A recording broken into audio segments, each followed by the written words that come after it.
What is going on? I should be coming through. I think I got my settings correct here on OBS. Seems like I'm getting some weird errors though. I keep getting these notifications that chat is disconnecting and reconnecting, which isn't boding confidence, but here's to a productive hobby session. Alfarius, Pyro, good to see you. Matt Gaming, Greg, TSO, thanks for tuning in. Oh, Matt Gaming says not able to attend the stream, but good luck. Your mini will probably look amazing. Oh, thank you kindly, Matt Gaming. We're working on this Burna boy here. Hopefully, if things go smoothly, he'll be looking nearly complete by the stream's end. And hopefully, with a particular camo pattern, a particular camouflage pattern on his oven mitten. That would be really, really ideal.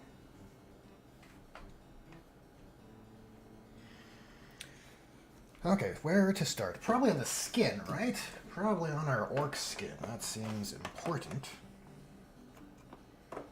Let us get the paint. So, what do we need? We need Incubi Darkness, Sons of Horus Green, and Ogren Camo. Those are my skin colors.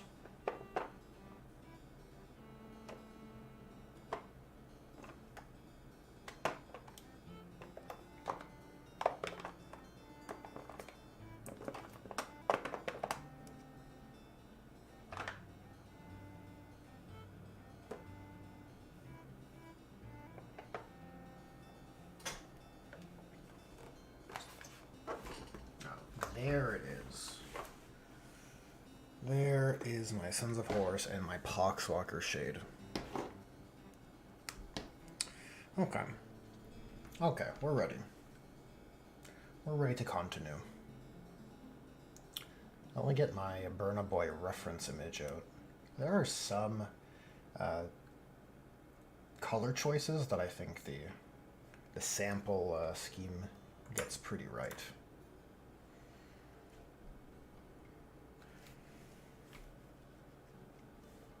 Let's see here. Pyro says, see if I can convince my friend to do Bad Ab using that rule set.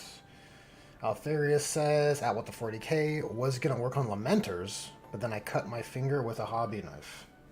Oh, the tragedy. The tragedy. How fitting.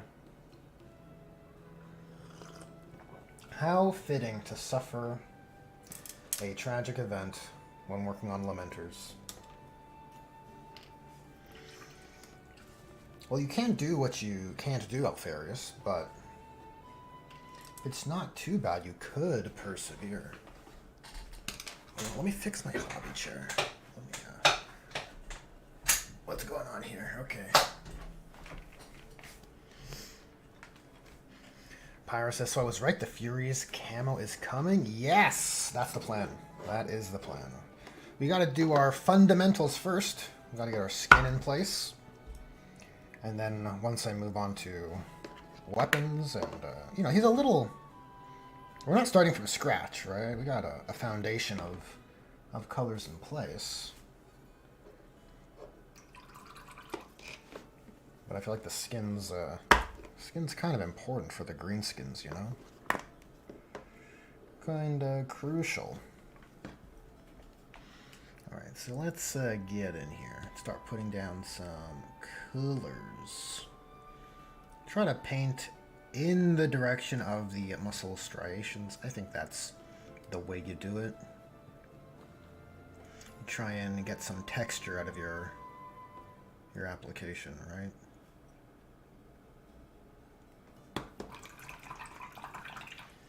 Yeah, look at this. I'm getting all these error notifications on my chat today. What's going on with the YouTubes? What's going on? This is completely unacceptable.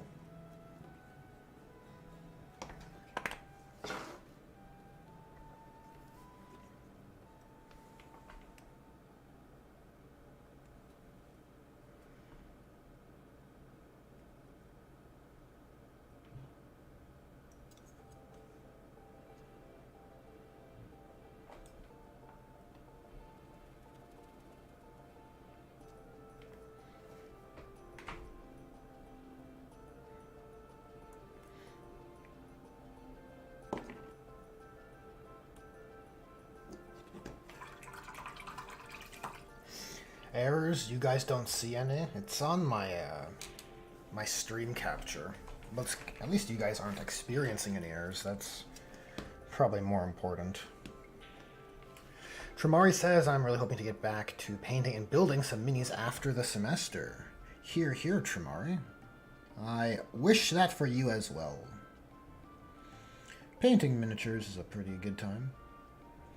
It's not bad. Oh, guys. So this past weekend, I finally got to play a game of Kill Team. And I have to say, I quite enjoyed myself. I am left feeling optimistic overall on the system. Though I still can't really weigh in on it, because, you know, one game can only provide you with so much understanding. But I see some bat rep potential. You know, I have said it before, so maybe that's famous last words. We'll see.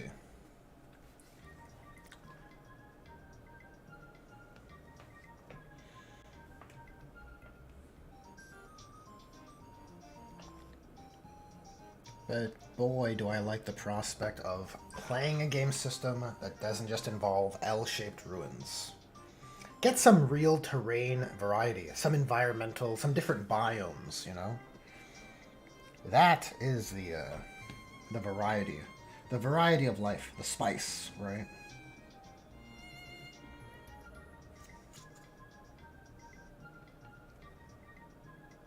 Wonder if this brush is just too large, too inaccurate.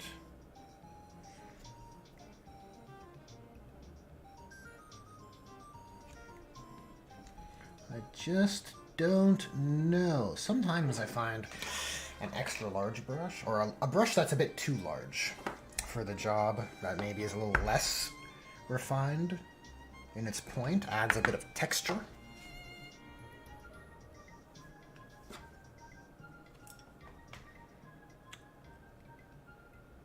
But maybe that's just a cope.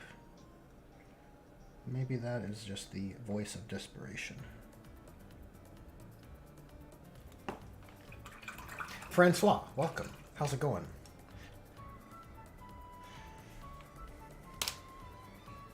Tramari says, by the way, Alfarius, the glaive and infernal pistol are supposed to be the weapons of the Lamenter's chapter.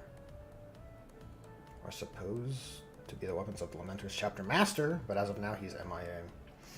Yes, Malachim Theros, right? Is that, or am I misremembering? I think he had rules in older editions, if I'm not mistaken. Didn't he have rules in the Badab War era?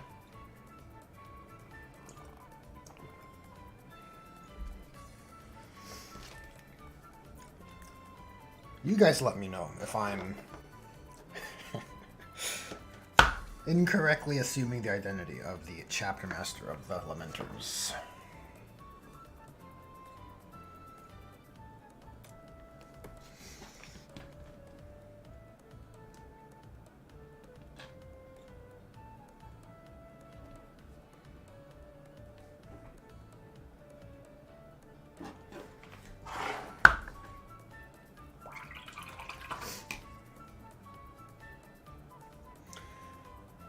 You have an excellent Veterans Day as well, Francois. Enjoy your dinner. Thanks for dropping by and sharing in that hobby camaraderie.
I suppose orc skin is one area, one type of material where color variation model to model is more acceptable, right? It wouldn't be as scoffed upon as variation in power armor or heraldry, right?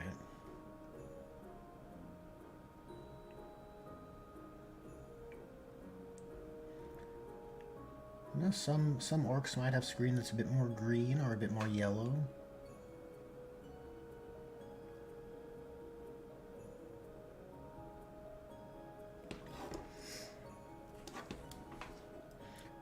Let's add some more bright colors towards the top of the shoulder.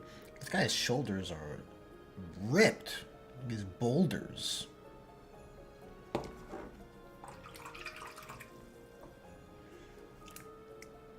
This guy's got pumpkins for shoulders. Crazy.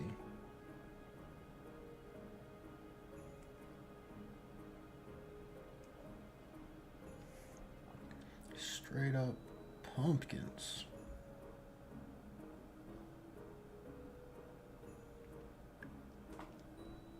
Okay, we gotta shade his hand a bit. It's kind of tricky, so I'm just gonna just do whatever with the brush, and hopefully that variety just looks good. Hopefully it yields.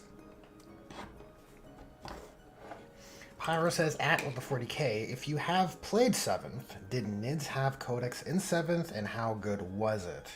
It wasn't like 5th edition Codex, right? I cannot speak to the lay of the land prior to 8th. The 8th edition, so my hobby experience, or my track record with the hobby as a whole was mostly just painting and collecting up until 8th edition, which is when I engaged with the game more the game system itself more seriously, and when I made my channel, because I was perplexed. I was perplexed by a great many things.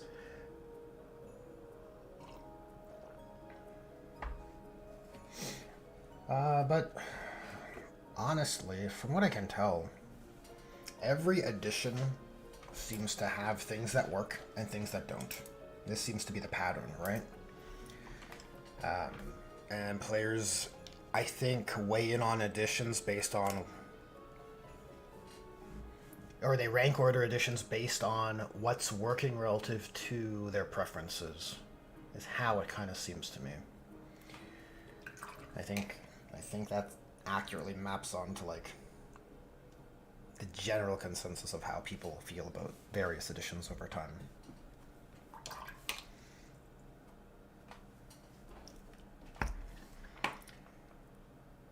And you do have outliers of codexes and you do have outliers in editions across various codexes. Like you have your 3rd edition Chaos Space Marines, like the GOAT, right? That it's referred to as the best Chaos Codex, right? So you do have particular outliers for rules and rules writing preferences. Like I think old edition Orcs rules also feel this way, where you have rules written in such a way to facilitate and encourage creativity and hobby undertakings. You know, scratch building, that sort of stuff. Looting vehicles, converting. So some of that shines a bit more. Though I say that, and that maps onto my preferences and biases, right? But I think from a principal position, right, I think it's a bit more wholesome and better in that particular case to have rules which encourage hobby creativity, right?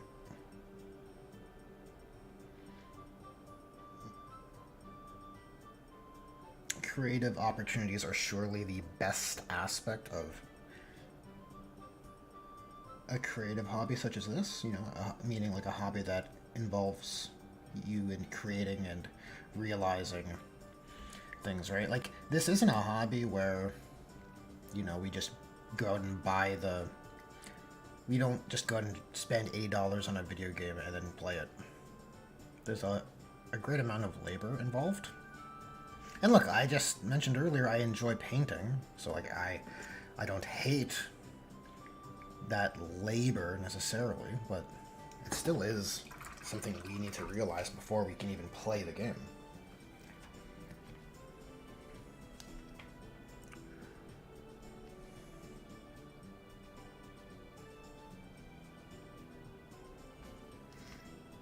I think that arm's looking pretty good, pretty defined. Some harsh, dark areas at the bottom of the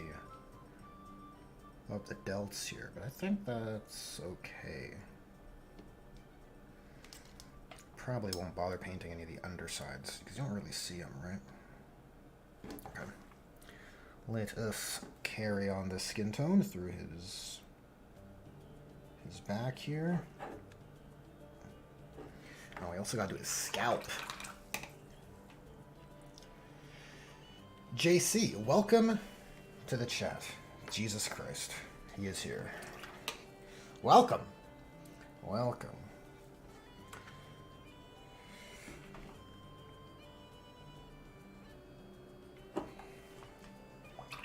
Yeah, I haven't had a chance to review the comments on my most recent video, but I did catch a few notifications that came in of some of disagreement, some of agreement with my spicy hot take on the Salamander's detachment.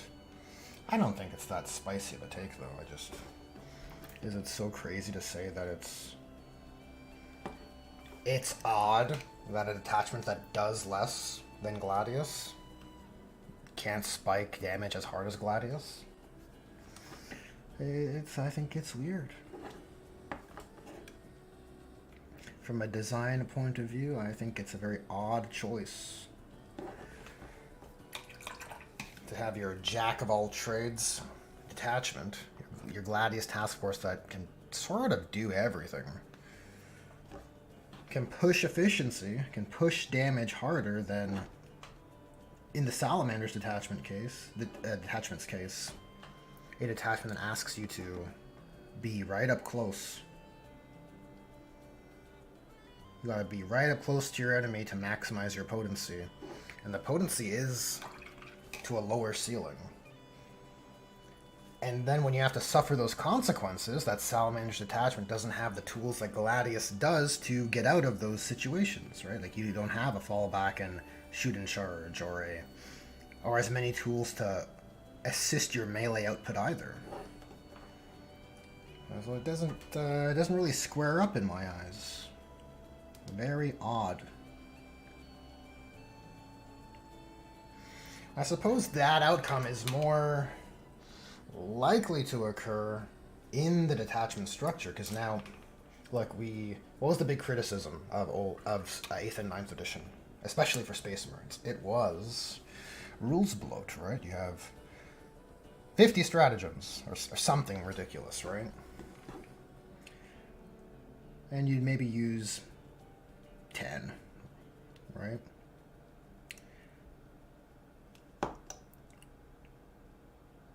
And so, when you only have 6 detachments, like, the pressure's on the designers to make sure every stratagem serves a valuable purpose, right?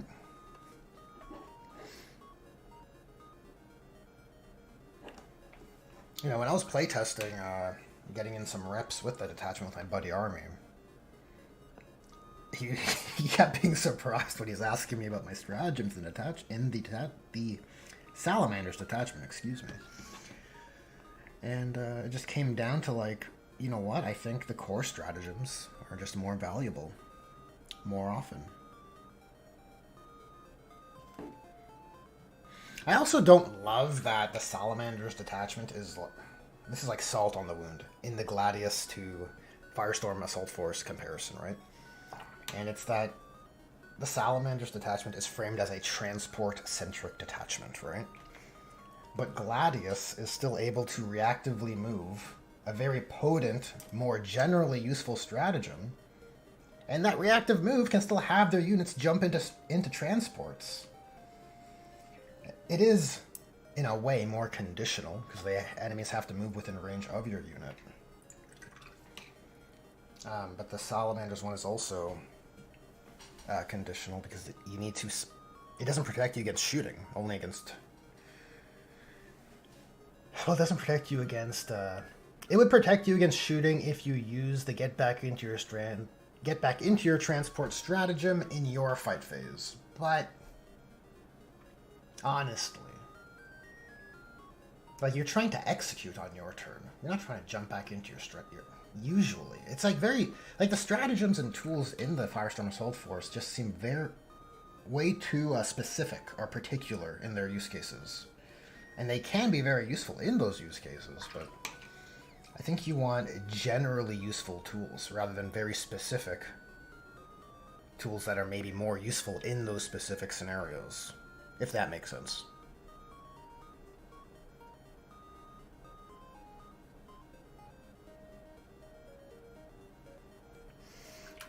Let me catch up with chat here.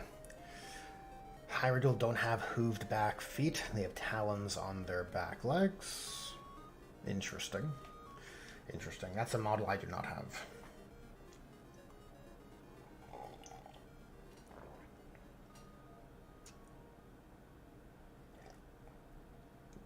Francois says, especially with new Flamer Marines, seems strange they're kind of weak. Yeah, it is odd whenever GW releases a new unit that's underwhelming. You suspect that they're going to be busted because they want to push sales. And it usually is the case, right? You have like your, Desolation Marines are an excellent example. With their super crack missiles launchers, right?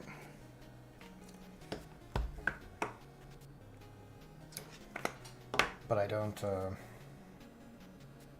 there are outliers. What are they called? Infernus Marines are one. And the Monolith in 9th edition, when it came out, the new model came out, it wasn't especially good, but now they're really good. So if you really want to be conspiracy brained, you could say maybe it's that was a nest egg, right? Necrons has enough new units we can push. Let's just push this one next edition. I don't know. Generally, I like to assume incompetence over conspiracy.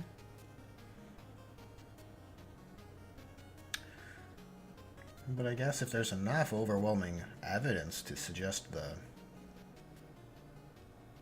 latter,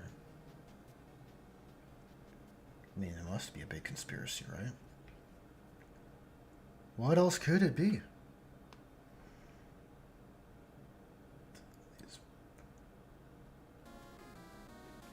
These shoulders.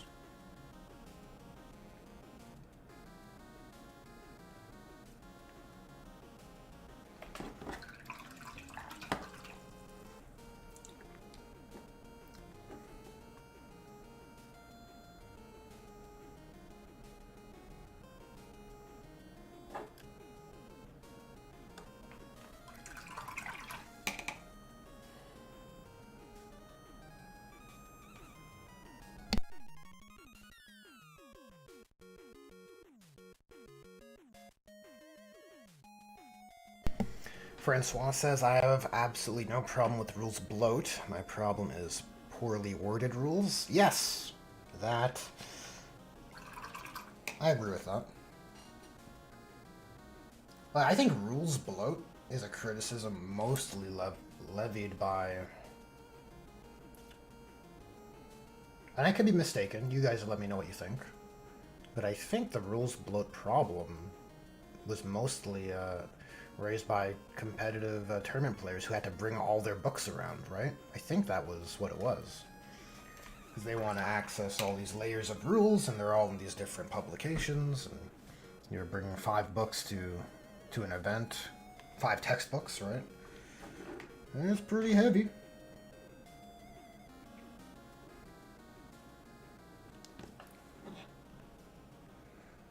It's not very practical, right? I mean, you already have to bring an army around, which is already impractical.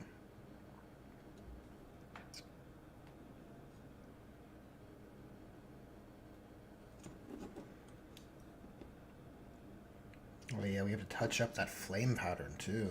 Well, not flame pattern, but the flame effects. Oh boy. Quite a lot of undertaking for today's hobby session.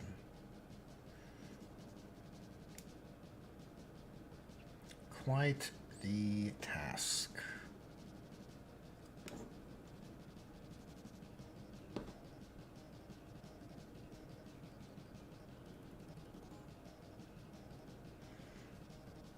Oh yeah, his ears.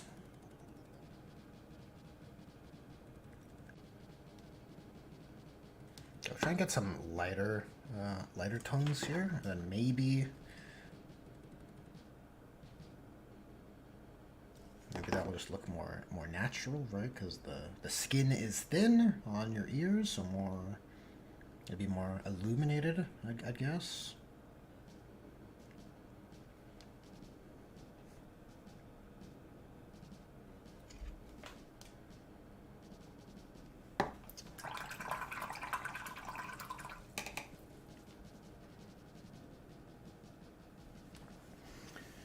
JC says rules bloat isn't so bad if the rules and updates are kept together. Having separate documents in and out of legality was absurd for new players.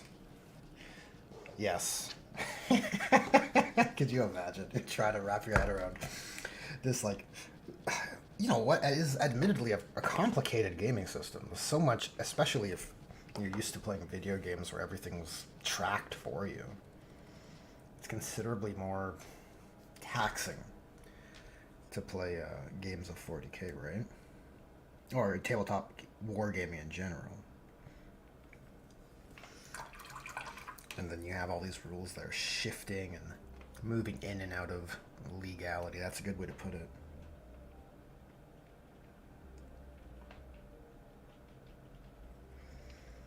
I mean, now they have an app, right? So in theory, it would be easier to manage what is and is not, but at the same time, I actually don't use the app, so maybe I shouldn't speak too much on it.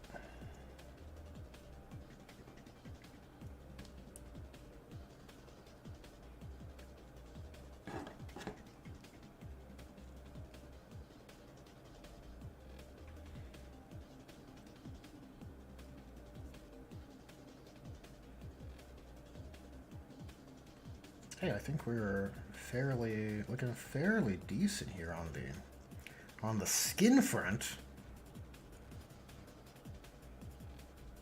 Got his back a little bit.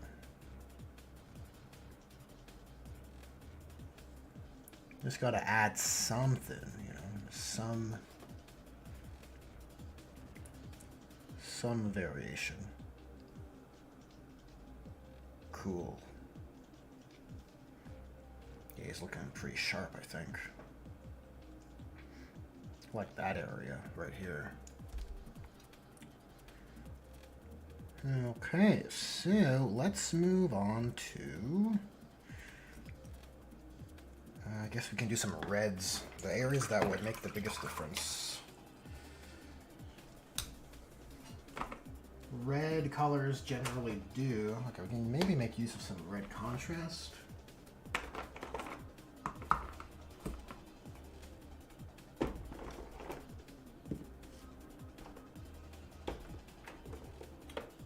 I got some corn red here, and maybe some pure red, perhaps.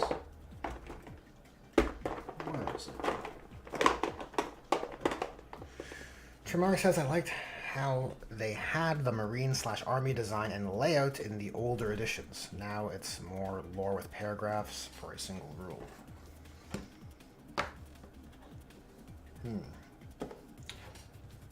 Yeah, that's interesting. I mean, I can't exactly speak to the new codexes. I haven't seen them. Like, my favorite part of codexes never were the rules. It was the guiding instructions that used to be in codexes around force organization. I loved that shit. Here's how a company is laid out. Here's how this chapter does its heraldry, right? Here's how the Tyranid bioforms relate to one another in this, you know, Ordo Xenos, like, chart, right? Their best guess at understanding the evolutionary chain. That shit was peak.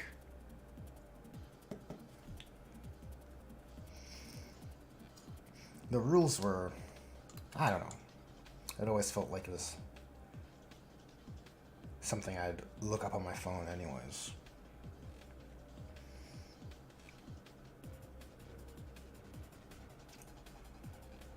Okay, I'm looking at my Burnin Boy reference here, so this canister is going to be red, and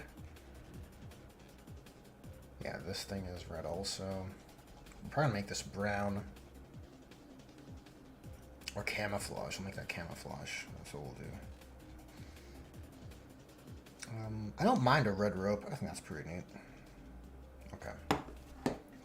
We will see what we do. What we can do. Starting with our red contrast, and we'll see if we can just tint this component red.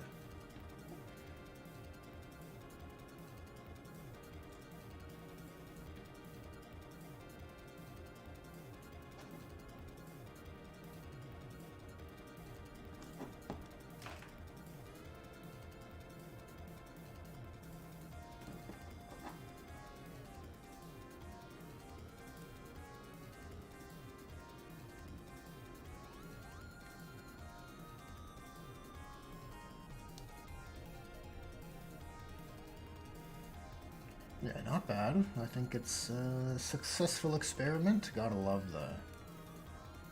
the ease at which contrast puts down color.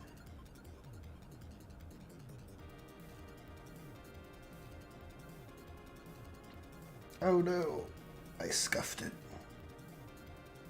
What am I going to do?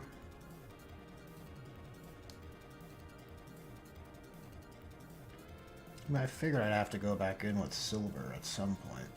So it's not the biggest problem.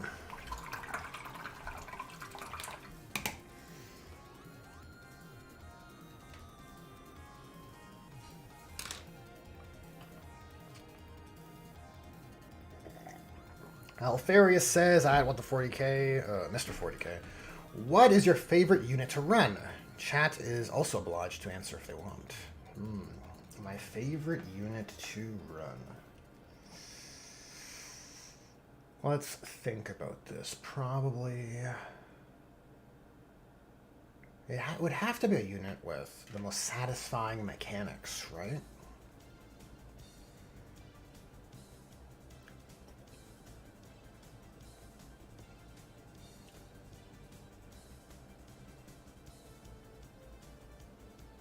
Either mechanics that are truly satisfying, but I feel like 40k is kind of like the way they write rules. You're kind of I'm hard pressed to find a unit I'm very satisfied with mechanically. Like you have outliers of like fire prisms and stuff, but I don't really run them. I don't have any. Let's see. I think probably some of the Phoenix Lords have been the most fun to run. Particularly Osterman with Dire Avengers feels...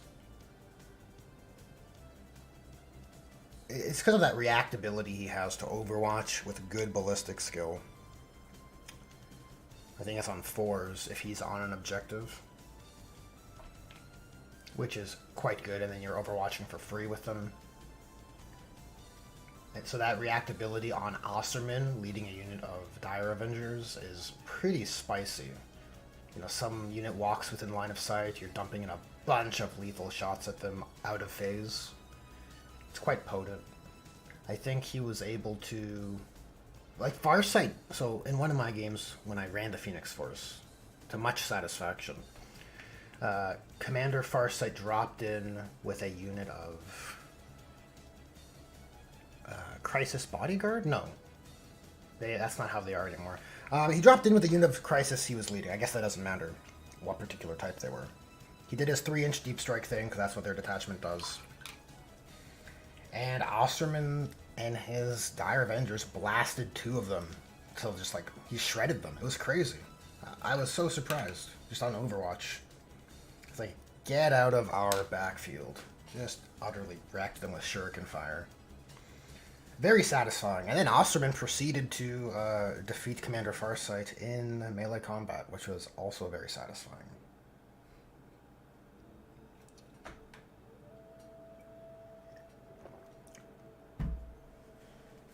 So I guess based on that anecdote, that would be my answer. I think Osterman leading a unit of Dire Avengers is probably one of my favorite things to run. If we have to go with single units,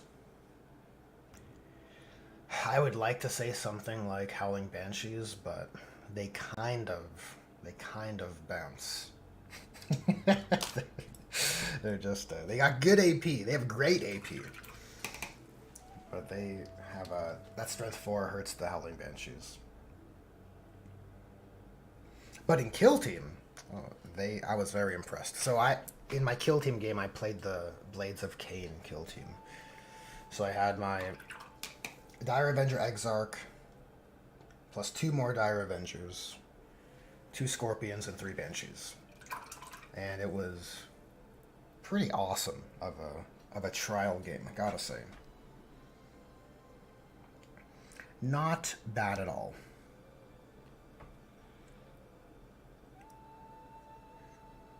Yeah, the Banshees were terrifying. I was playing it in Kasserkin, so you have like elite, but still, you know, humans going up against the most elite of the Eldarcraft world, and it's just like, good God. You got Banshees jumping over walls and stuff. Doing the shriek that kills. Pretty awesome.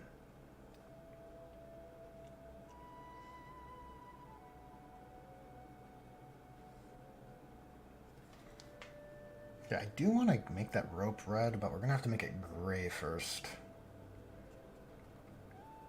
Or else I fear the contrast won't read particularly well.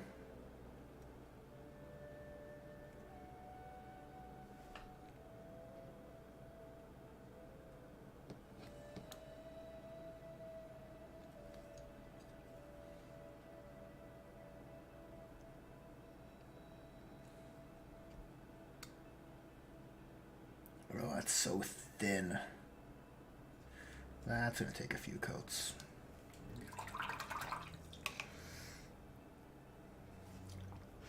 Okay, maybe while it dries, we'll start in with our flame. Our flame refinement. We got to get that brightness up.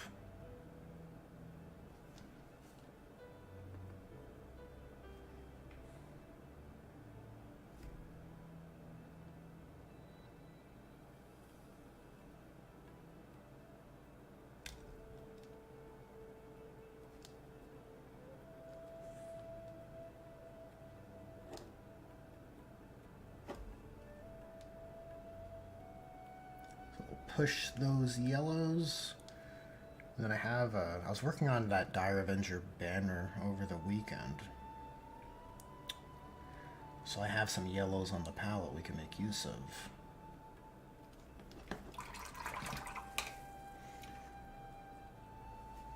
You take care, Tramari. Thanks for tuning in.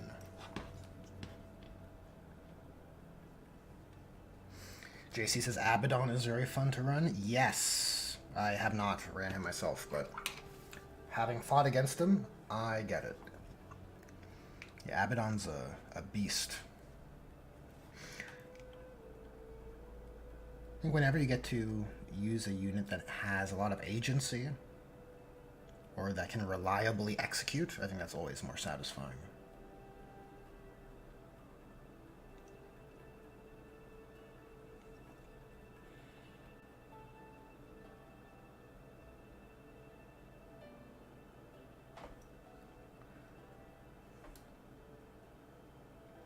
And Abaddon can certainly execute, that's for sure.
Wraith units are super dope, says Francois. Yep, I thought Wraiths were particularly neat at the start of 10th edition, in that they had that reactability built into their rules. Granted, look, it was problematic. I won't I won't deny that.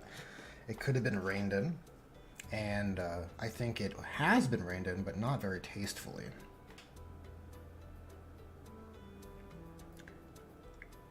I think it has, as it usually tends to go with GW, been overcorrected for.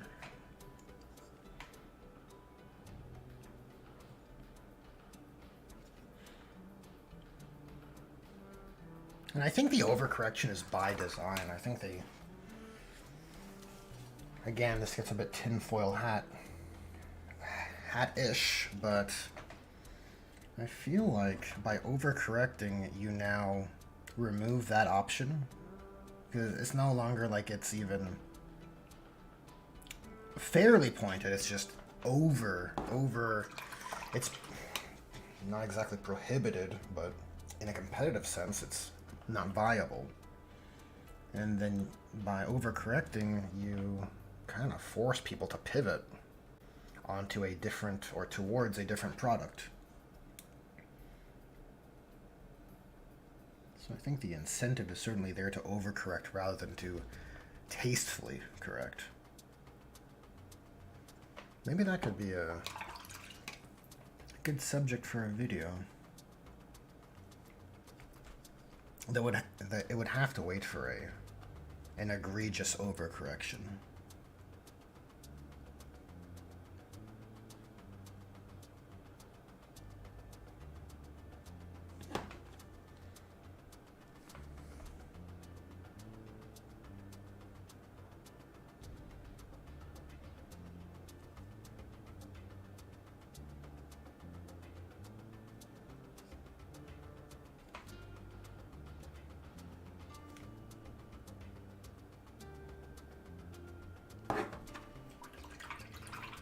Okay, that fire's looking a bit better. So next I want to use black contrast on the mask, because I would like to darken that considerably.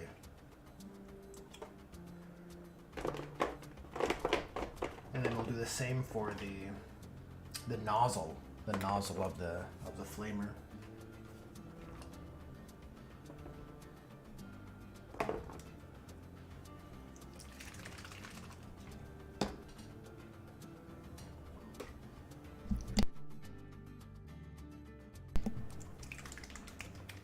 Francois says, I had 30 Wraithguard and 4 Dreadnoughts back in 2nd edition.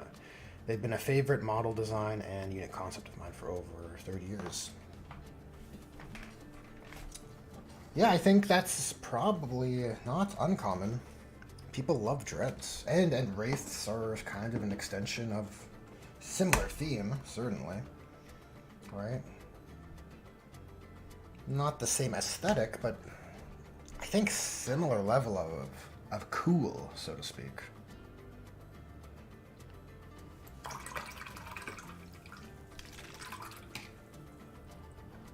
There is something very cool about the, you know, the warrior who fights beyond death, right?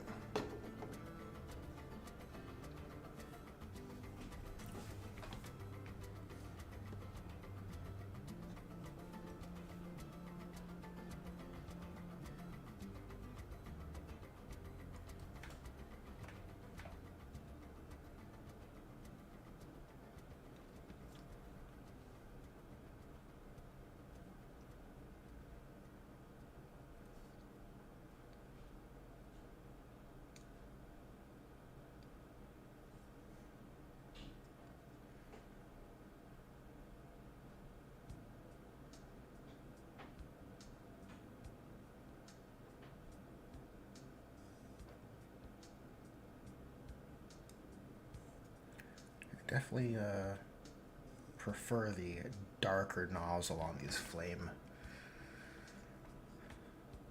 flamer weapons. You know, I figure they collect lots of soot, and I think in this case it creates a nice contrast point.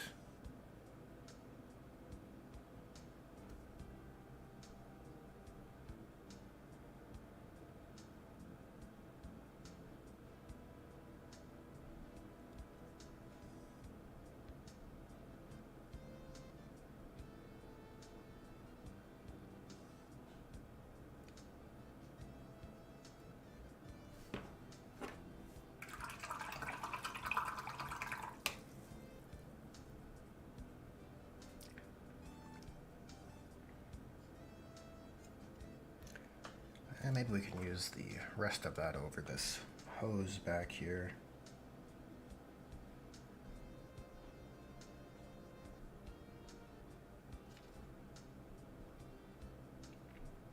It's going pretty heavy on it here with the contrast. Now I don't know if this will ruin the texture.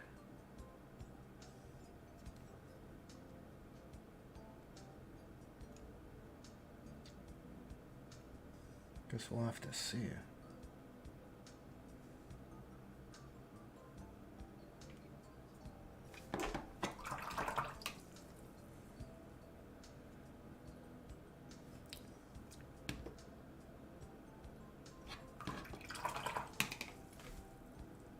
Okay, next we're going to do some whites on the mask and I guess on the gauge here.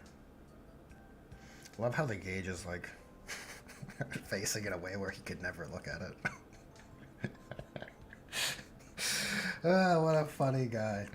Oh shoot, I notice on the sample here, this is actually blue. Maybe we'll consider doing something with that later. Not necessary, not necessary. We have other priorities here.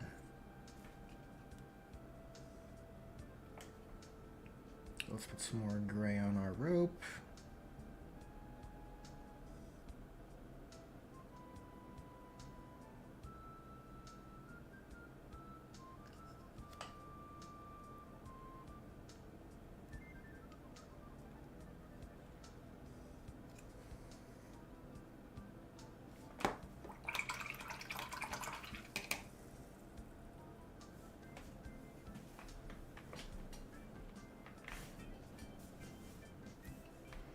A 75% Yandan Wraith army. Hey, Francois. That sounds very thematic.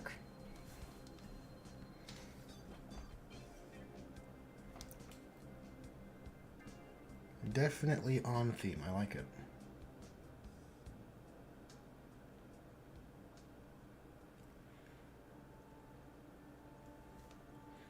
Though I desperately wish, and I made a video on this, but I do wish that the Wraith units gets, the Wraith Lord in particular, get multiple data sheets to accommodate the varying ways you could configure your Wraiths.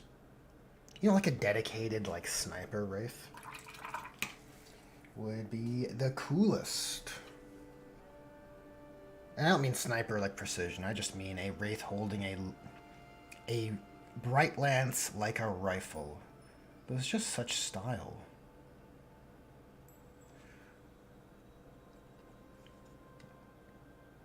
And I think that kind of configuration really contrasts the Wraith Lords to the Dreadnoughts, right? Where Dreadnoughts are much more clunky, less refined.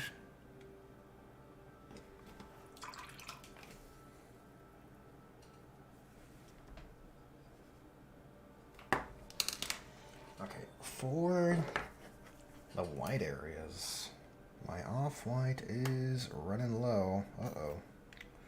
Uh-oh.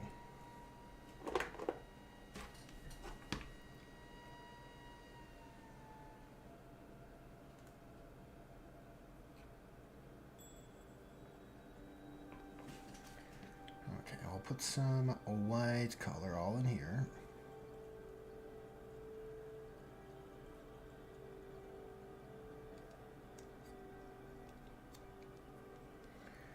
And the mask, just the skull.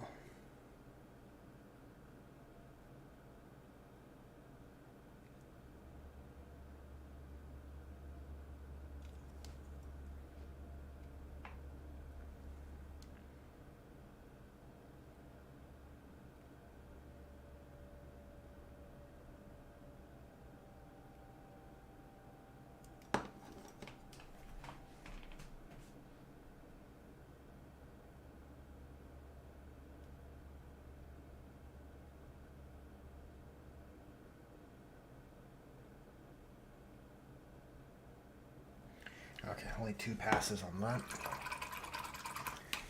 Eric Brandenburg, welcome. Welcome to the stream.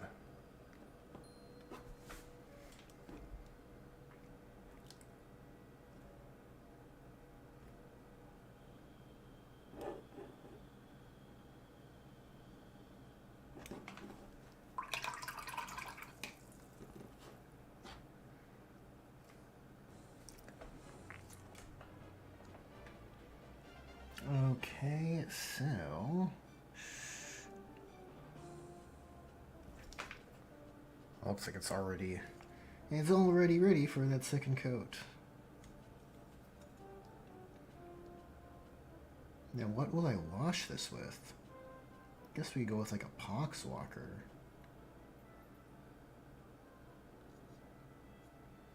I don't hate the idea of a cool kind of undertone.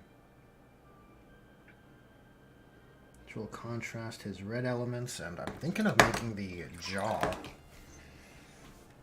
red, but red metallic, by using the contrast over our steel color.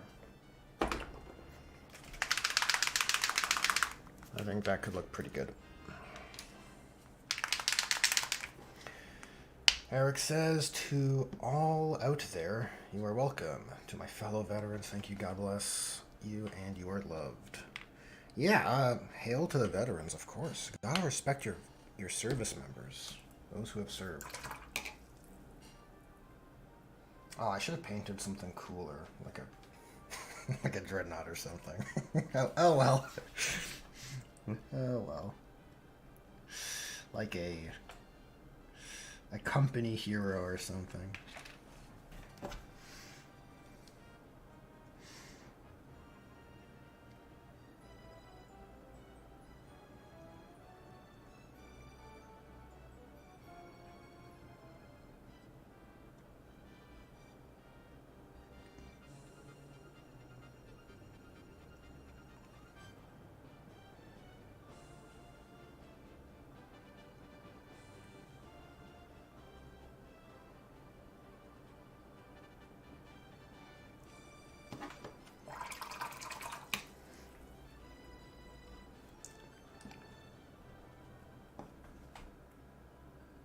Tighten this up a little bit, maybe? Not much luck there.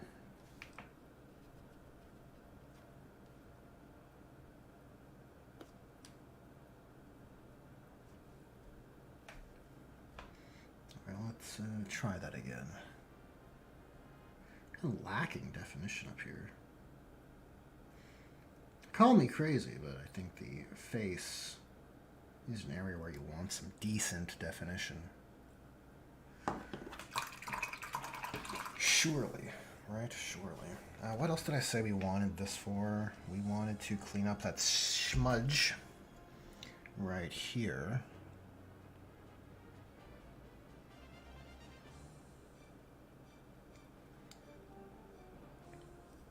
And maybe...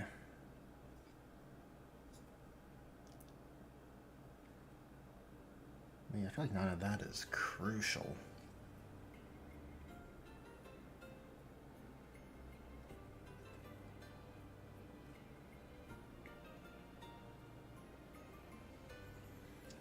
Break up some of that red a little bit.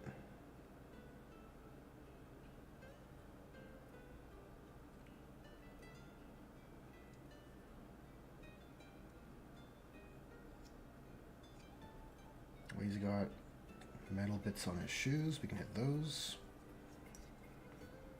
Just trying to use up the paint before it dries.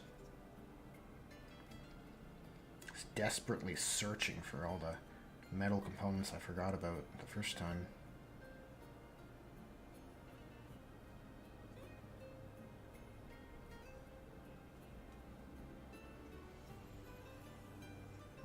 Alright, and his big buckle, I guess.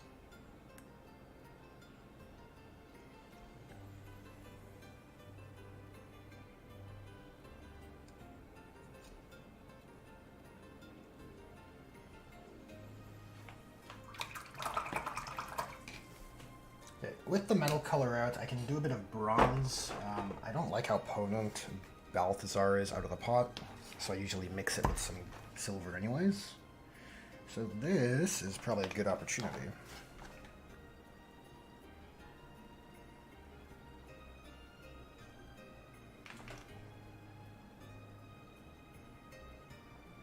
We can add some variety to our contraptions on this guy. So I want to add bronze here. Just in between.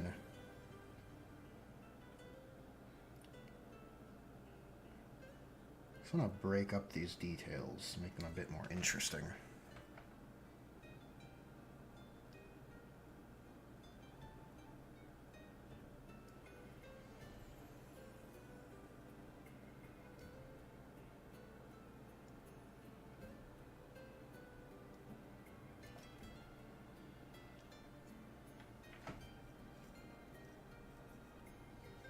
And what else? Probably this piece up here.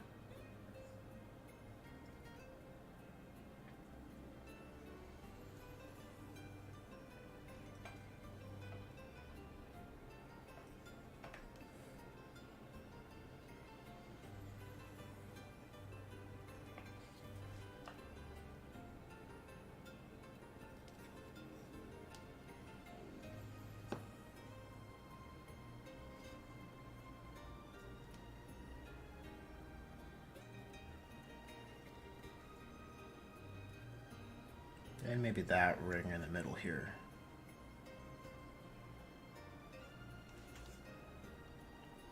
Then we give it a wash and it should look pretty good, I think.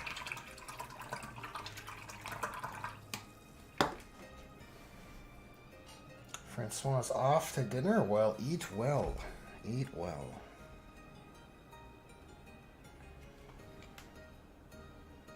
Okay, so with our red contrast, we're going to... I said I'd make that rope red. I'm kind of having second thoughts about it.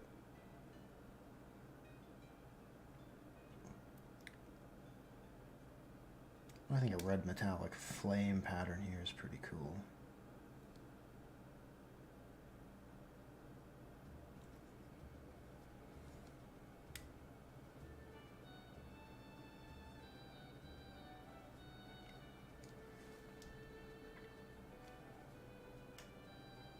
That looks pretty neat. Where else do we want red? We want red on our little gauge. That arrow should be red.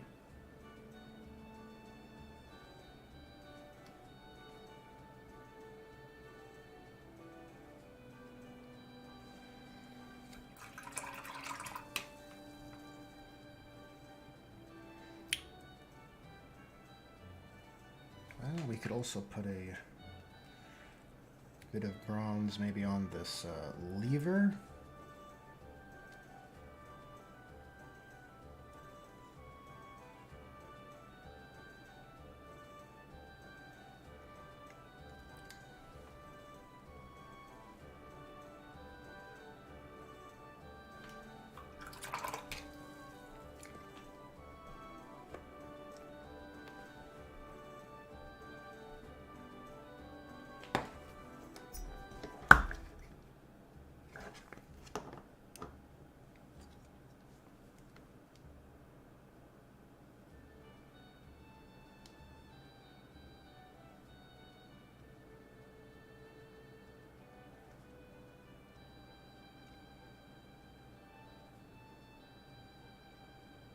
Let's add some texture, I guess, to the hand. Maybe that'll help make it look more interesting. I don't know. We're gonna try it out. We don't want to overdo it, but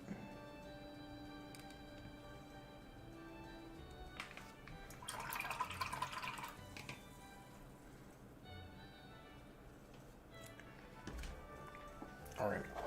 Next, we'll grab our Poxwalker shade and give it a good shake. That's what we're gonna do.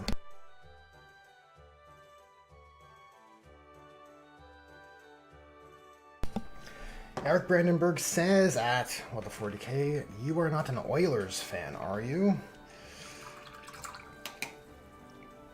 No, I am not. I don't particularly follow sports games. Say, well, a Canadian who does not want to talk hockey. Who would have imagined?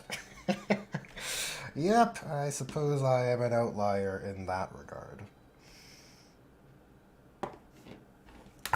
I've played the odd, pick-up game with friends of hockey, but I've never been one to catch the game, if you know what I mean. Okay. I want to dilute that wash a little bit. Because I don't want to turn our white elements green. I just kind of want to do a little bit of undershading or, overshading, so to speak.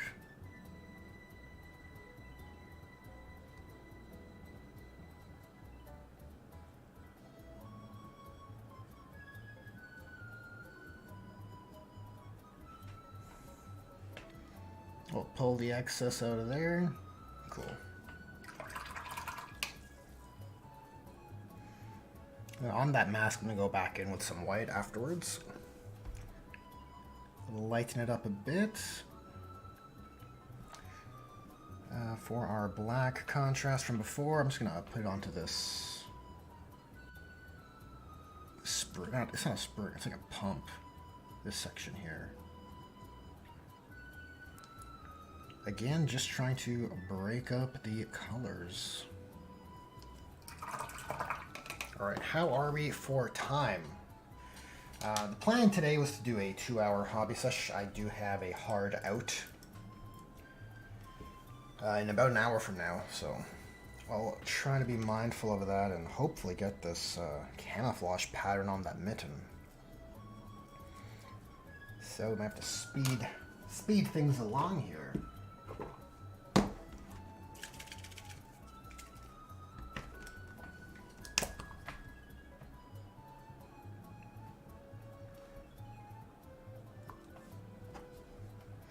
Okay, Nuln oil is going on.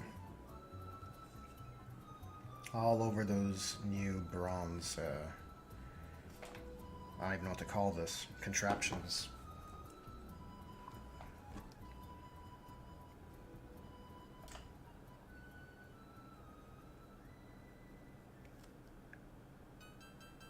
Yeah, we know those are going to be metal pipes.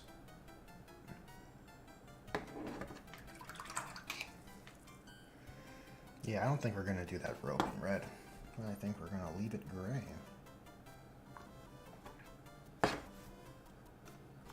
you know what? We could give it a brown wash, and that might do some good work for us.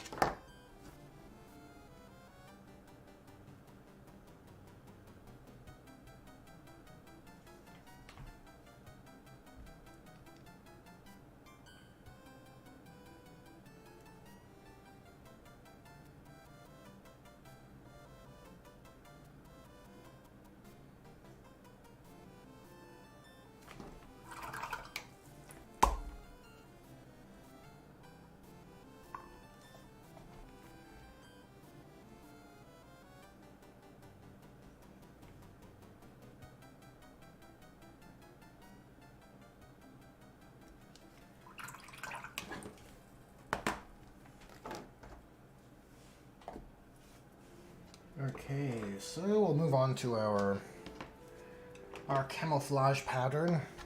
What are we looking at? Castellan Green and Lauren Forest. Those two colors should be correct. Pretty sure that's what I've been using. Yeah, so his straps on his outfit are going to be our camouflage color, and then probably his pants. His pants are probably going to go with like the usual dark gray. The dark gray fatigues or sneaking suit color that that I've been using on the Metal Gear orcs.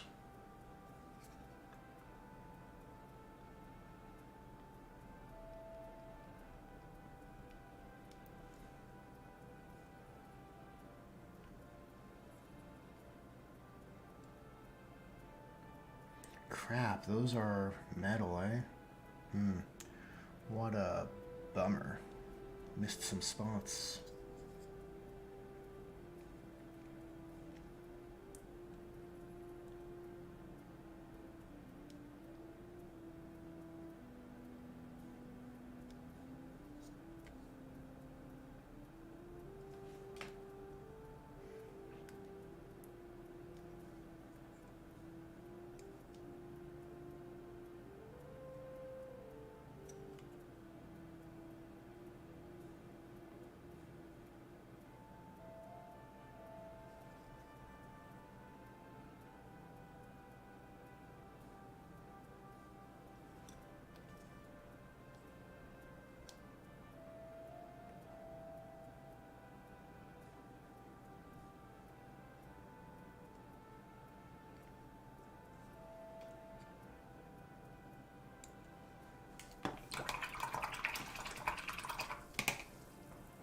Eric Brandenburg says my wife is an obnoxious Florida Panthers fan. Interesting. I mean, I don't think anyone appreciates obnoxious fans. But is it a rivalry type of thing? Are the Florida Panthers a rival team of the team you're a fan of?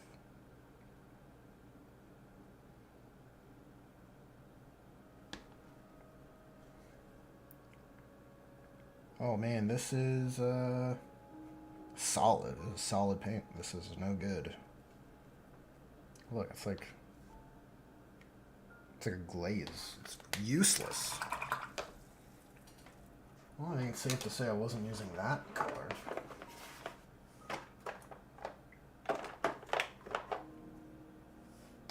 Maybe a Strachan. We'll give that a try. A Strachan type green.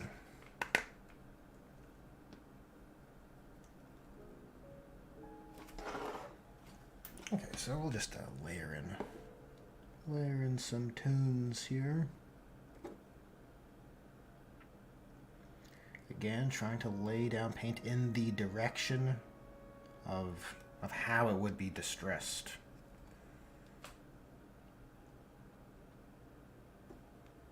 I think that's a big part of selling illusions of texture, right?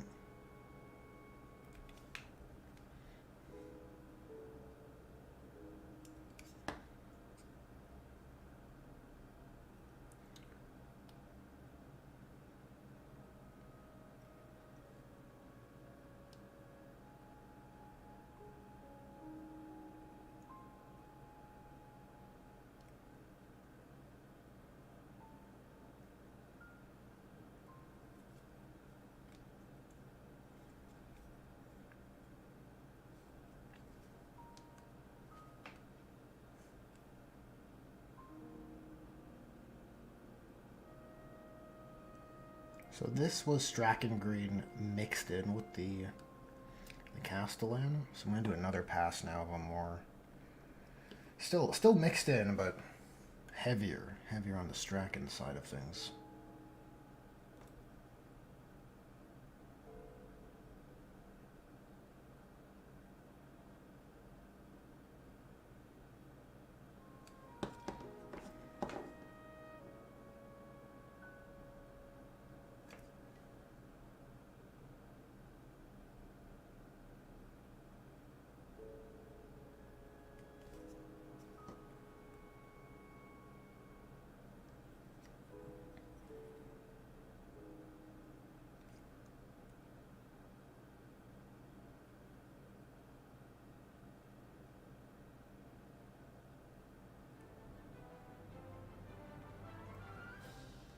It doesn't look too bad. It's mostly obscured, so I guess I shouldn't overthink it, right?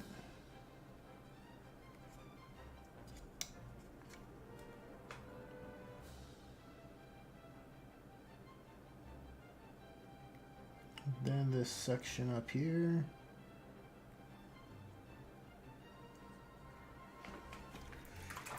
Okay, we'll let that dry, and we're going to come back with a Agrex Earthshade, I think. Like a nice earthy wash to kind of give it some weathered, some age, some instant age. The lever being black, I actually don't hate. So where does that leave us? Pants, these back straps here, they can't remain metallic. Let's use up some of this blue on the palette. Maybe mix in some gray. Oh, that is very blue. I can mix in some black also.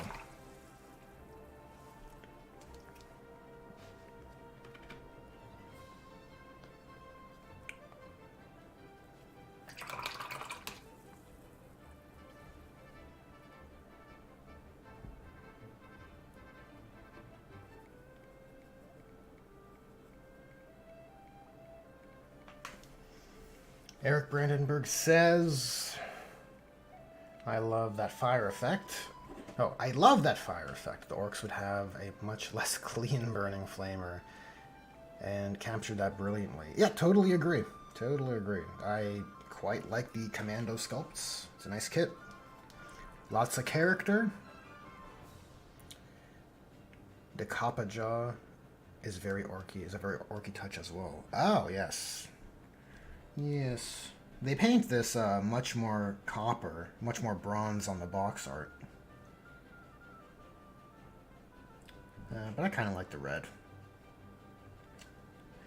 Okay, so this is a amalgam of palette leftovers, but I think it might be a good contrasting strap color here.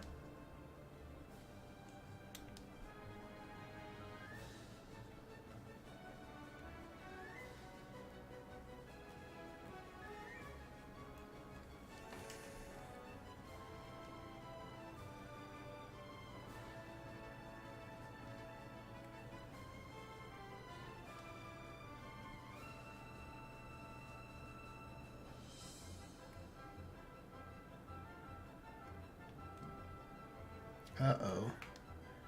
Not doing the best job of coloring in the lines. So I might have to clean that up at some point. Unfortunately. Such is my curse.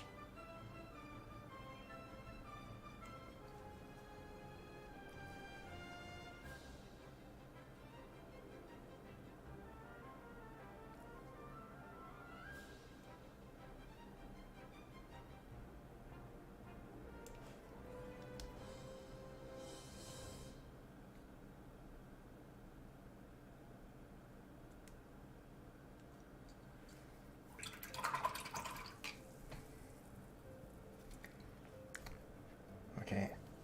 Oh man, unfortunately, I don't think I have any dark red ready to go.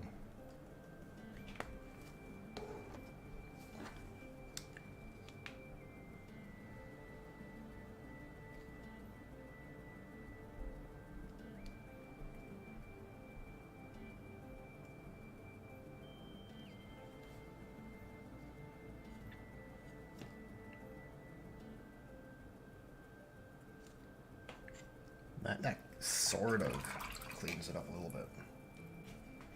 Matt Gaming, you have returned. Well, welcome back. Have you missed anything? I don't think so. I do not think so. I'm just sort of trying to get all these components painted under the time crunch. Only got about a 40 minutes or so left, so...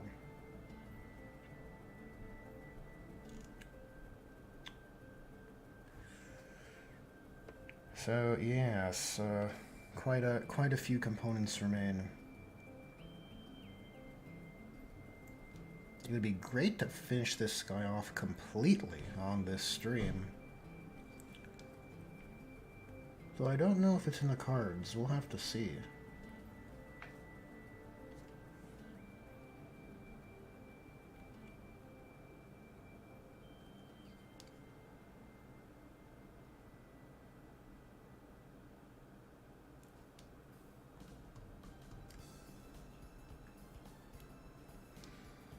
I don't hate this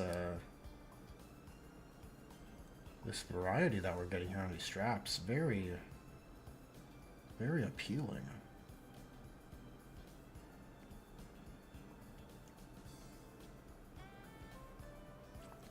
Especially against that dark red.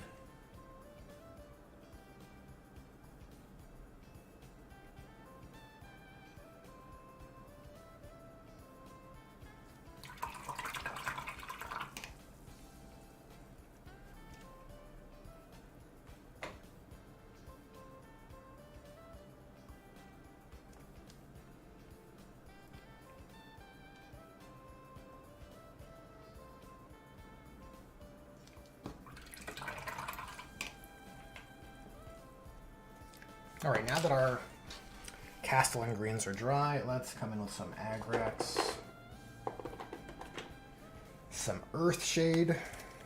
Gonna go pretty heavy with it.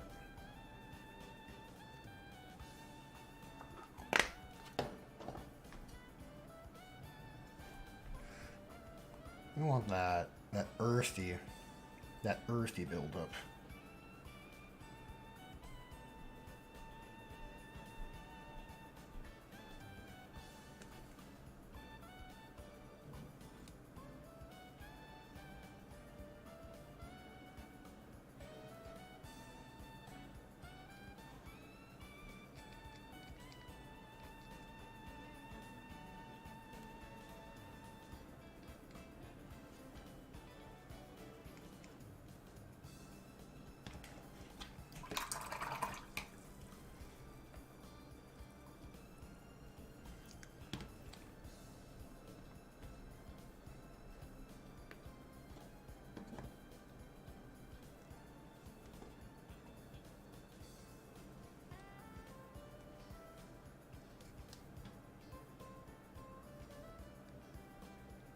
I do think this knob should be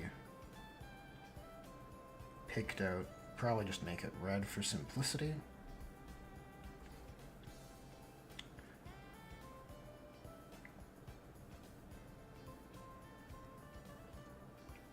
Yeah, once this dries, we'll slap some contrast on here. That should take care of that component. Then we're off to the black fabrics, followed by our Mitton.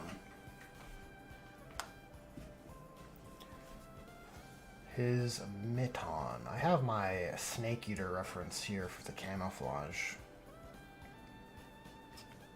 3 colors, bright red, black, and gray. So yeah, we'll start with our gray.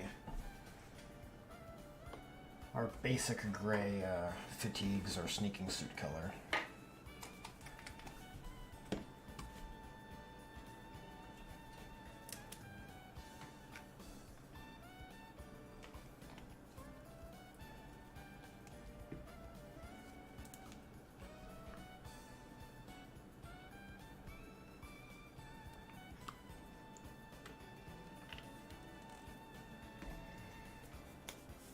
And we'll have our War Boss reference here.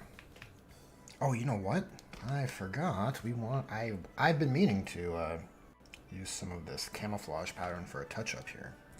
I forgot these areas in between the buckles.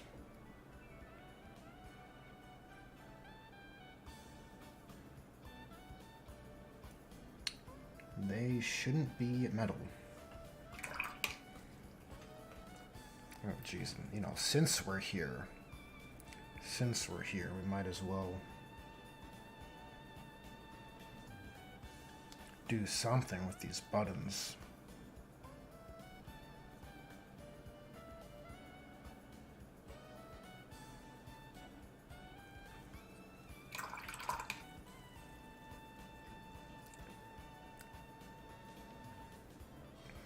Maybe blue isn't the way to go here. Maybe it should be black.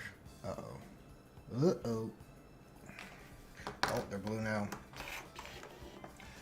At least 4 now.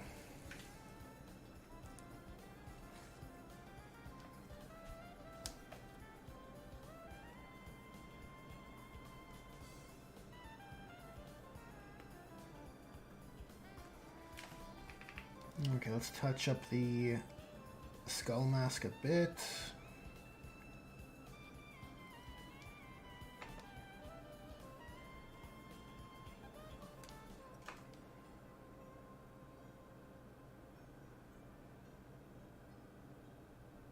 Yeah, we can leave that Poxwalker shade towards the bottom jaw there. I think that's fine.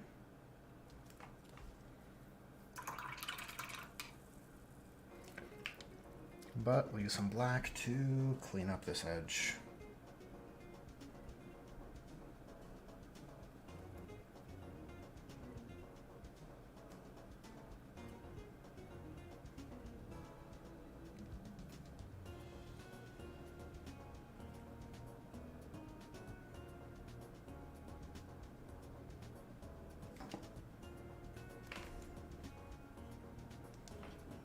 I still don't love it.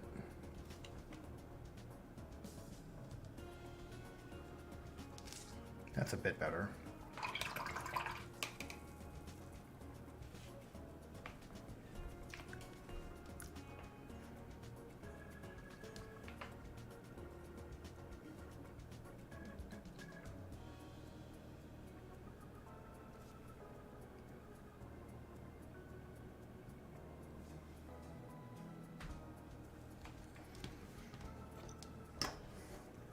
He will remain here for our color reference.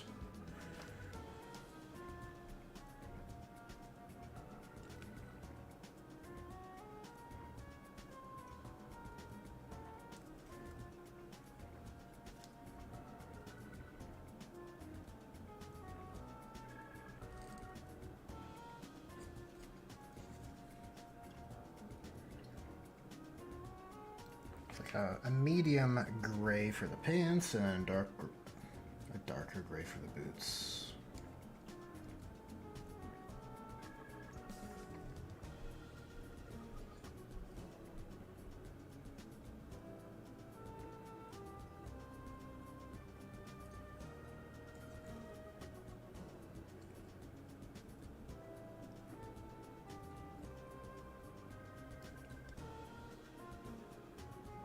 You know, I don't think it needs too much defining.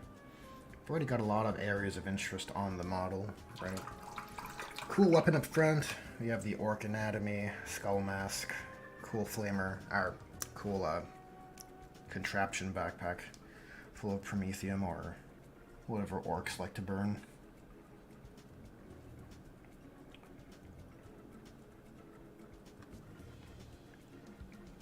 So we can probably, yeah, we need to go darker here.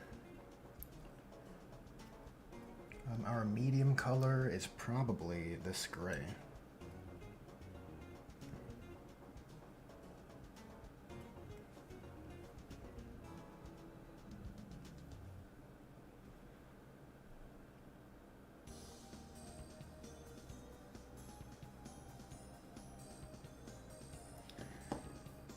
Is fire mittens.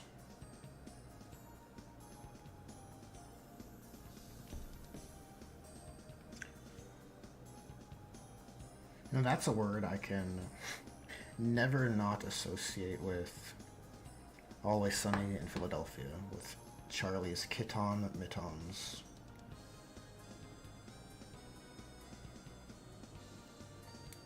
The memes are powerful.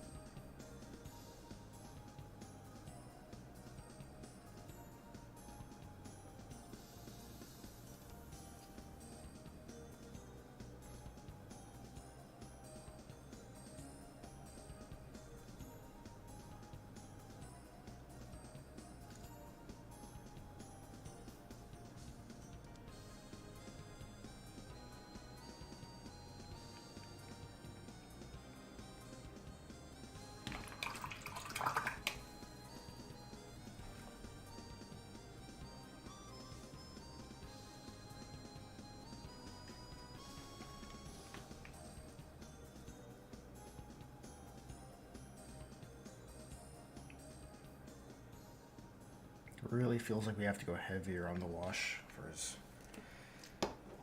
his chest buckle.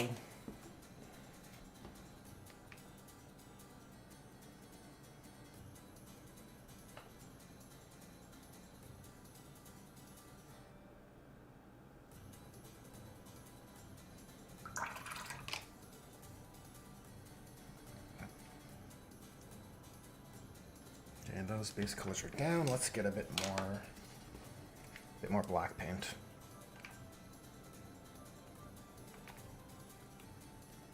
And with that, we should be able to blend the rest of our colors.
Do have a bit of a rope that was I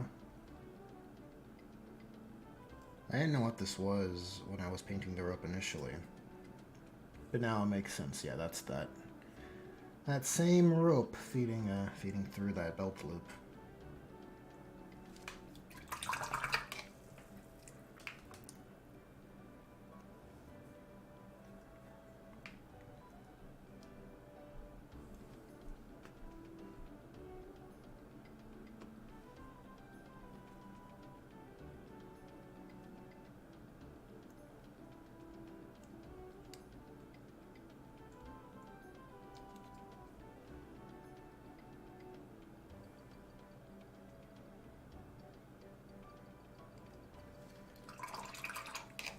So we can give those a all-over wash of Agrax, but the issue. So I probably want to wash the mitten as well, so might as well wait.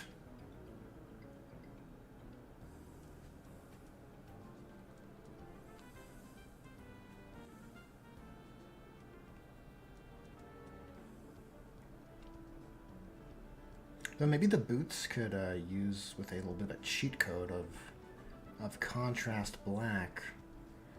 Would like to increase the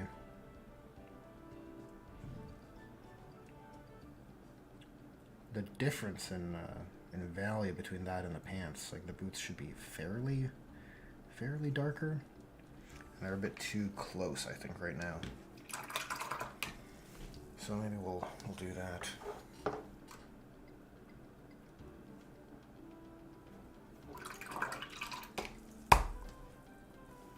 Like, what is this on my palette? Like, what is this?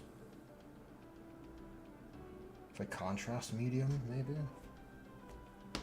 What is this mysterious white substance on my palette?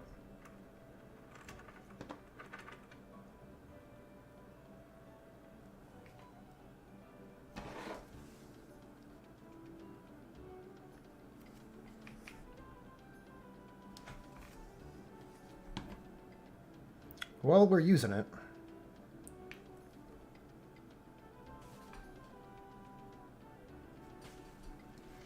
don't think it's... It wouldn't be glue.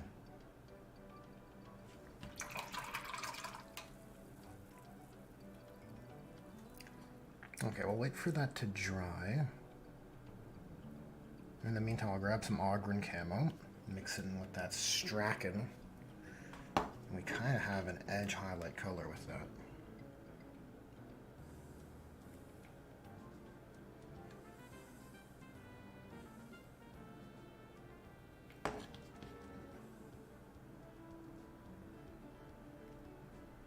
I think with edge highlighting, you can kind of get away with only highlighting a few things, just for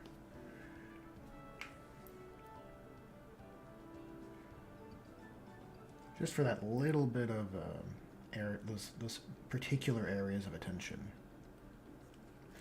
Especially on the rank and file guys, you don't want to be edge highlighting all of them completely. That's of course for a person who is more play-oriented than hobby-oriented. If hobbying's your jam, like, have at it.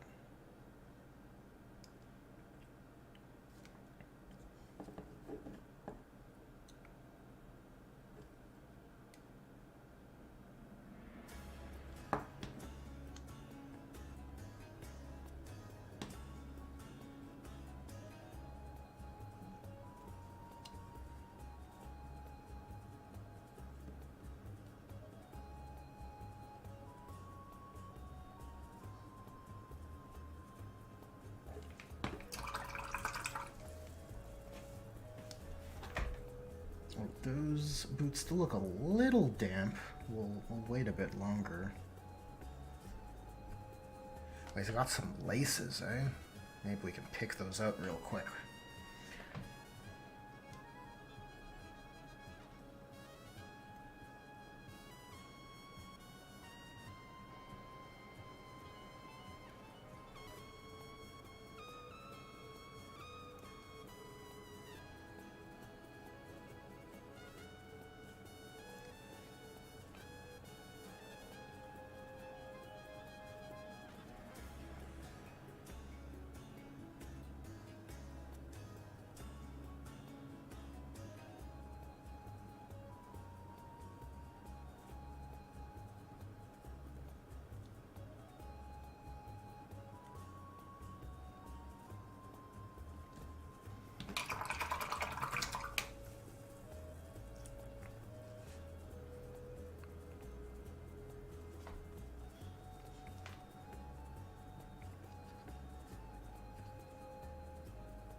Okay, let's give that wash a try. Or this... Oh god.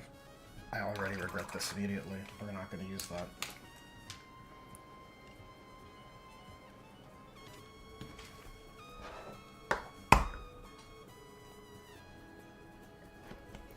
We will just use some black contrast, I think.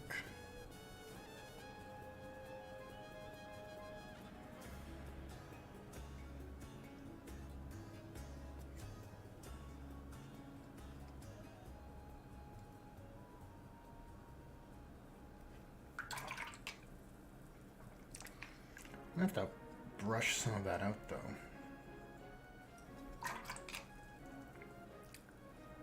It's a bit too strong. Oh god, it's super strong. It completely ruined everything. What a disaster! Oh my god.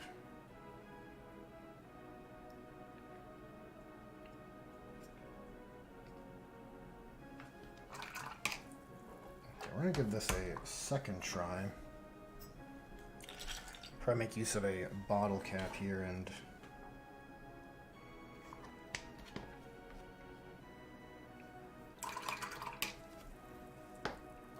try mixing it down with some contrast medium.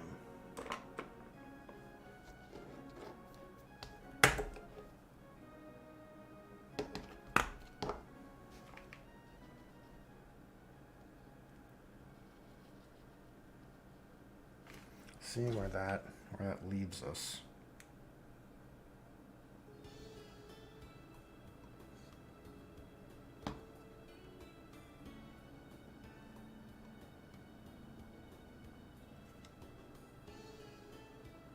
Okay, the overall result I don't hate for that boot.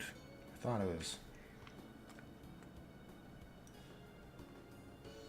it was ruined, but maybe I was too quick to judge.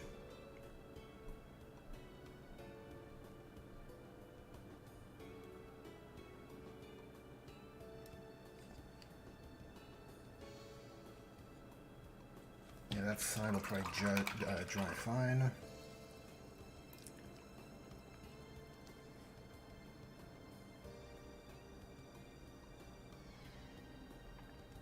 Probably add another final highlight to the apron up front. Well, it's not exactly an apron, but I don't know. Don't quite know what to call it.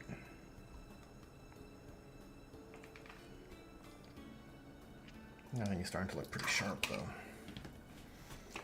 Okay, our bases involve gray sections and orange. So our gray sections would be the lower areas, and we want the gradients, the blends, to draw towards the front of him. It should get brighter towards the front of the base and darker towards the back.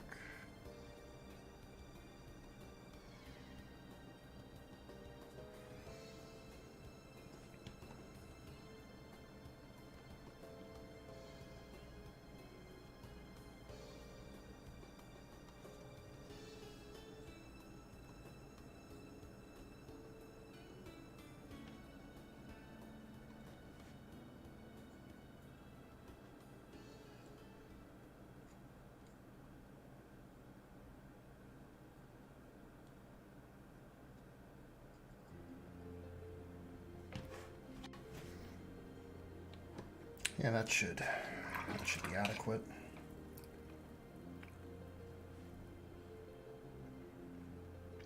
Now I'll just use this leftover pure black just in the vent bases here.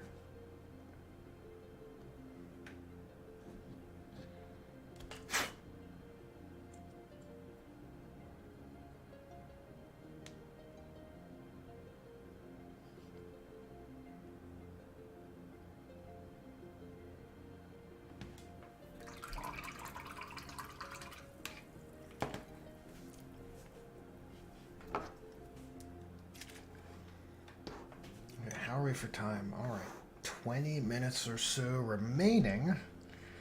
And I'm gonna do this camo pattern,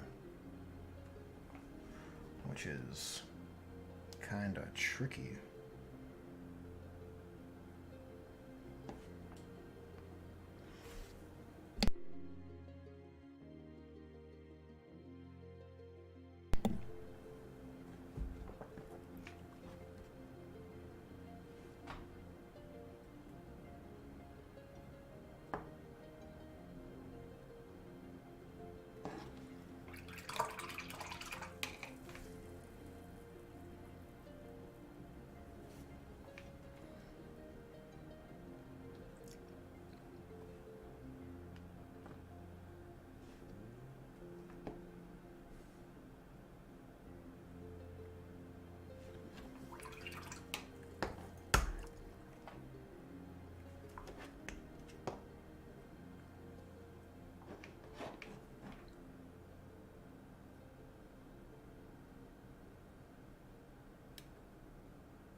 Probably need a nicer brush for this. A brush with more precision, at least.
This is giving me Gengar polka dot vibes.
Well, I don't know if it comes across, but those are the colors, and I guess that's a first attempt at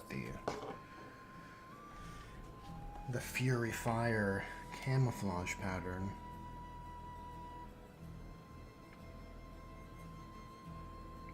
Now, using the Orc's power of belief, I imagine it would confer the same properties as it does in Metal Gear Solid 3.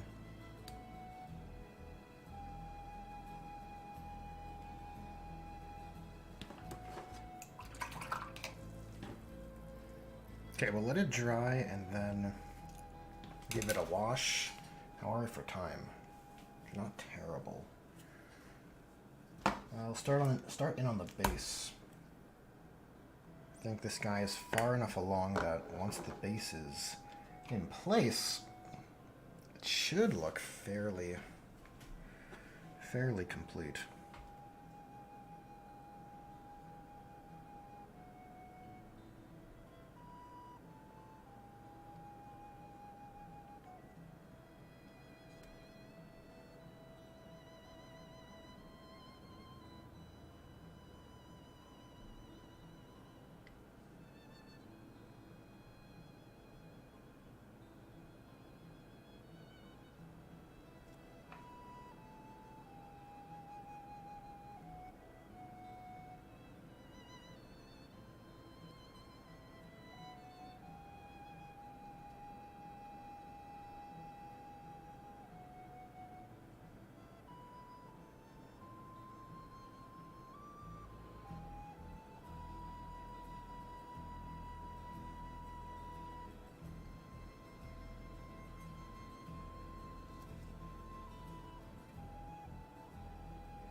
Okay, from here, let's put some Earthshade all over him.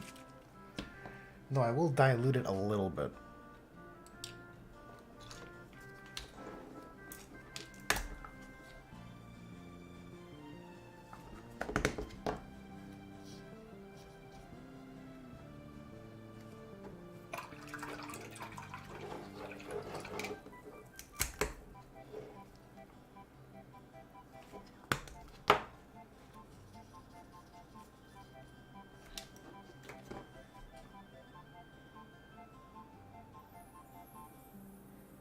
All over the pants and boots.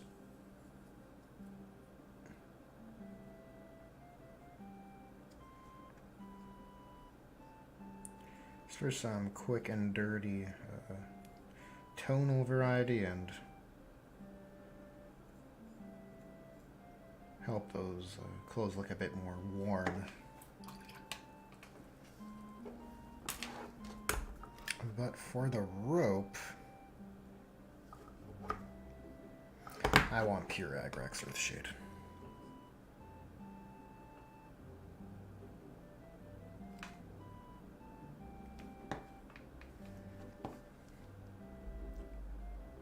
which we can use up here on the mitten as well.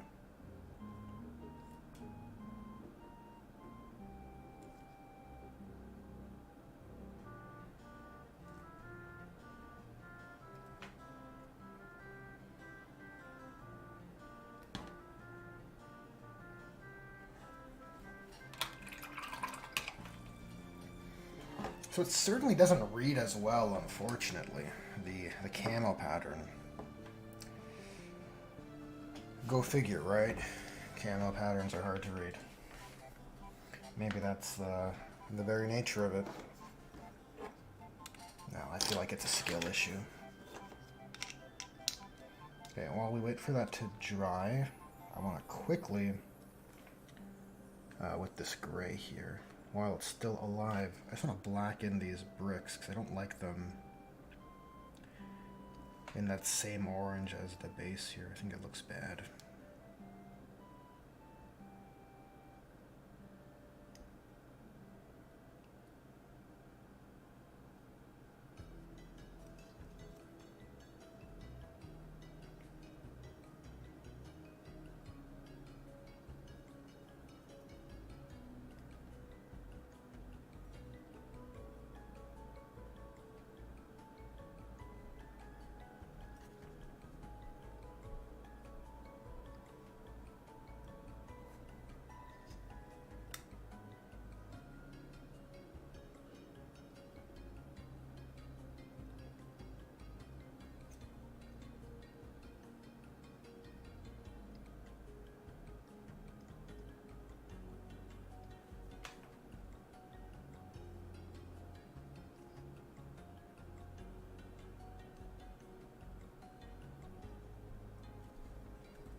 Then what remains? What remains? It's just the base, really. And he's certainly presentable at this stage.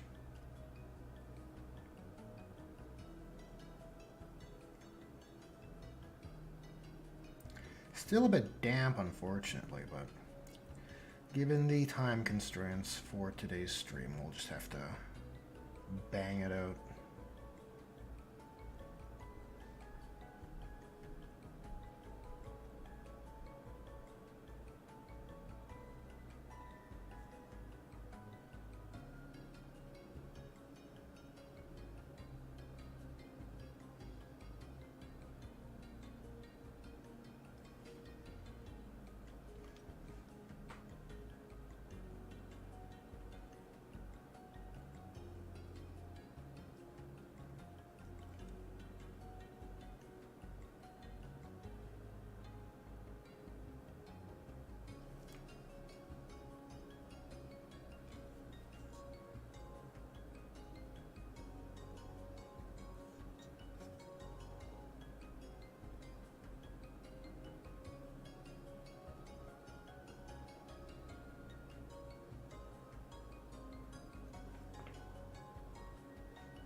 Misfit, how's it going? Tuning in right at the end of the stream. Unfortunately, regrettably, you'll have to forgive me. I have a hard out today at 7:30 my time, which is now. I'm just trying to scramble quickly and highlight the space a little bit.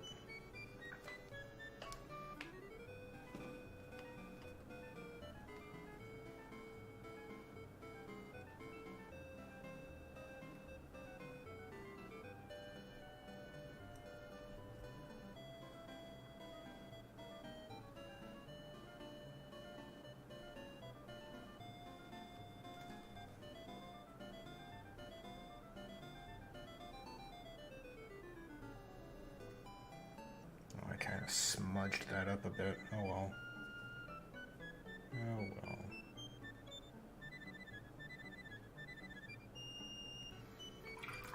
If that's what happens when you're rushing around.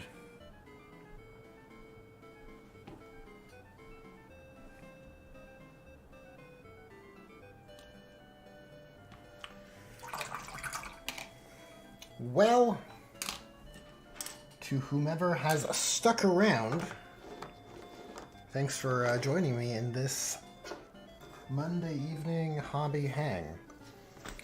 We got this Burnin boy looking pretty spiffy, I think. Should make for at least a good before and after.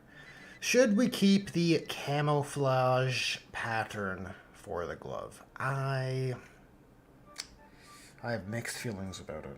I love the Metal Gear reference, but it's not an obvious one, and I think it makes the glove hard to read.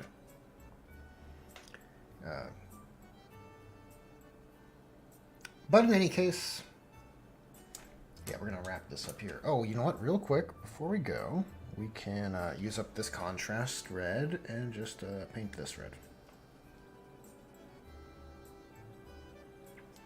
Paint this little knob, this handle.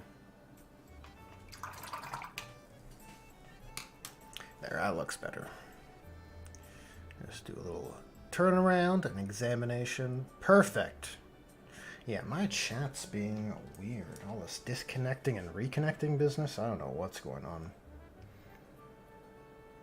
Well, in any case, thanks to everyone who joined in and shared in the hobby camaraderie, and thanks to everyone who liked the stream and subscribed and did all that good algorithm stuff. Probably not streaming tomorrow, likely Wednesday. We'll play it by ear. Until then, I'll catch you guys in the next one.